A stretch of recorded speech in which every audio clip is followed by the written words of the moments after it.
করছি, সেদিন জাহান্নামীদের ভীষণ কষ্ট হবে, আর জান্নাতীদের জন্য অত্যন্ত আসান হবে, অবস্থাটা খুবই আরামের হবে।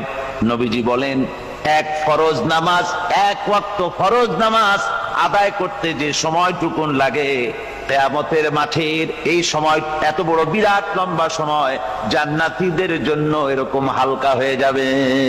সুবহানাল্লাহ। হযরত আবু সাঈদ খুদরী রাদিয়াল্লাহু তাআলা আনহু হাদিস কেন বর্ণনা করেছেন, এক ওয়াক্ত নামাজ, একটা ফরজ নামাজ পড়তে যতটুকুন সময় লাগে, এতটুকুন সময়ের ভেতরে জান্নাতীদের কারবার শেষ হয়ে যাবে। সুবহানাল্লাহ বিহামদি। আর ওদের কারবার তো শেষই হবে না। وَيَوْمَ تَشَقَّقُ السَّمَاءُ بِالْغَمَامِ وَنُزِّلَ الْمَلَائِكَةُ تَنزِيلًا। ওরা ফেরেশতা দেখতে চায়। সেদিন আসমান সমূহ